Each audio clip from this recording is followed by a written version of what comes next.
I worked the night shift for many, many years at a store that was in a pretty rough area. I've had many encounters with drug enraged people, but I always treated them like human beings. Over those many years, I developed somewhat of a repertoire with everyone living in the low income housing. So much so that people came in and knew me by name. They'd asked about me, and it was actually a nice place to work. The turnover rate was super high. No one made it past a few months working the other night shifts. But I elected to work alone and take a pay increase because, let's face it, if I'm getting robbed, having another victim there wasn't going to help the situation. But believe me, there was no shortage of crazy encounters. That's for certain. A guy coming in with a machete and just casually walking around as if nothing was out of the ordinary. A man had a heart attack and died from overdose in the middle of the store. Oh, and sometimes meth-induced lunatics would sprint through the store and run back out into the night, never be seen again. To most, these situations would really do some damage to one's mental state, but for me, I just kind of got used to it. I never left because most of the nights were very quiet. I had long stretches of time where there's not even so much as a cricket chirping. Complete solitude and silence. I'd always been a loner type, and this job really let me have the freedom to do what I always liked to do: be alone. It was a typical Tuesday night, just passing 2 a.m., and everything started to get nice and quiet, just how I liked it. I had already done most of my maintenance duties, getting the store looking nice and tidy, cleaning all the countertops and computer screens, and stocking what product was left to put on the shelf. I went back to the office to grab a few things to bring back up to the front desk. As I made my way into the office, I glanced at the security camera screens to make sure no one had pulled up and came in. I was good to go. I gathered my handful of supplies, refilled the register tape and bags, and walked outside for some fresh air. I always liked staring out to the dark, foggy sky, alone with my thoughts as a car rarely passed by on the street across the lot. We had a fairly large store for what it was. Think medium-sized grocery store stop and shop type vibes.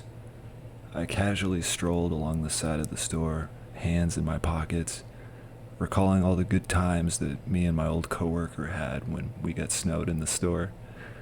We took the pallet jack outside and rode on top, drifting it around the lot. That was such a fun night. I turned the first corner where I saw a hooded man sat on the curb. He was alone. My fond memories left my head, first instincts being to check on him and make sure he was all right. I walked up, making sure to step a bit heavy-footed as to not alarm him. I got about 20 feet from him and called out, "Hey man, what's up?" He didn't lift his head, so I got closer. "Yo man, you alright?" He lifted his head. The man had bright red bloodshot eyes, pink rings around them, and I had noticed he had no fingernails. This is a somewhat common look for the drug addicted, and as I said before, most people would run away in fear, but I awaited his response, showing compassion and genuine concern in my eyes and face. In a low and gravelly voice, he said, "I'm alive." He clearly knew what I was doing, and he was quick to address my concerns, so I sat down the curb alongside him and took a hit of my vape and said, "It's a good night to be alive," as I looked into the pitch black sky, comforted by our mutual silence. I told him we had water inside if he got thirsty, and to come in and let me know if he needs anything. He nodded. I got up and told him to have a good night. I walked past him, continuing my stroll. I felt somewhat annoyed that my nightly solitude was interrupted by the unwanted company that was hanging around the side of my store.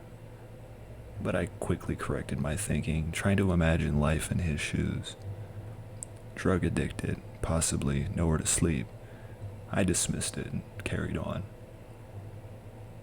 I made it around the next corner, where I passed our dumpsters and trash compactor.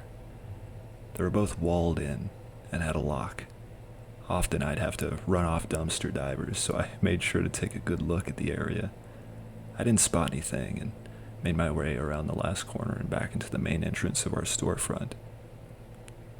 There were no additional cars in the parking lot since I had left, so I went back in the office. But this time, when I peered at the screens, I noticed the man I spoke with was gone. He must have left when I turned the other corner. I gathered some trash bags and a broom to clean up our lot. I always liked to have our store looking nice when my boss arrived in the morning. I was the one-man army, he always said. I had already bagged up the main entrance garbage and was about to change the adjacent side when I heard someone yelling. Okay, I'll get it, I promise. Stop. Shut the hell up, I heard from another voice. It was echoing across the empty lot, ripping through the previously silent, calm night. I looked down the sidewalk where I could make out a few masked men carrying the hooded guy inside the walled area behind our store. He had been bound.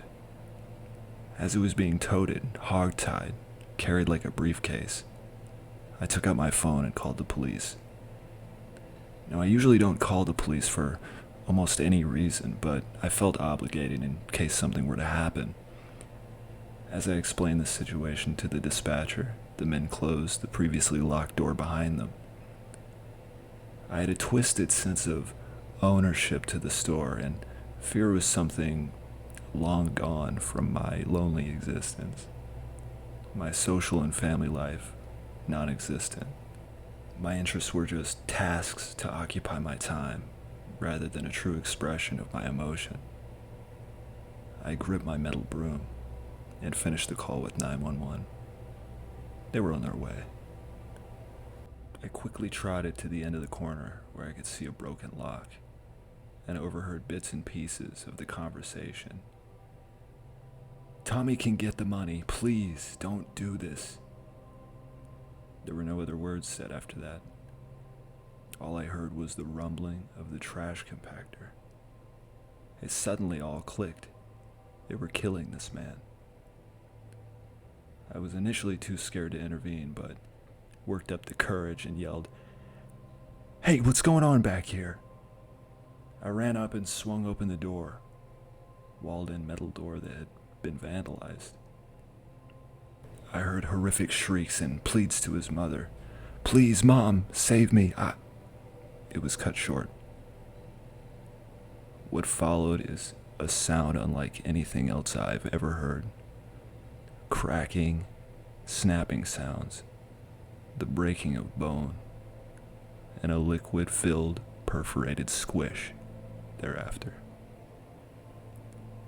Waves of blood ran down the small opening at the bottom of the compactor. I was too late. I looked around the walled-in area and saw the men running away from the scene. They had jumped over the wall on the opposite side as soon as they'd found out they'd been discovered. It took police at least another 5 minutes to arrive. All the while, I stood at the metal door, alone, waiting and gazing into the pool of blood. I'm alive. The man's words echoed into my mind when I'm taking my nightly stroll. Sometimes the worst nightmares are the ones we see with our own eyes, awake and living.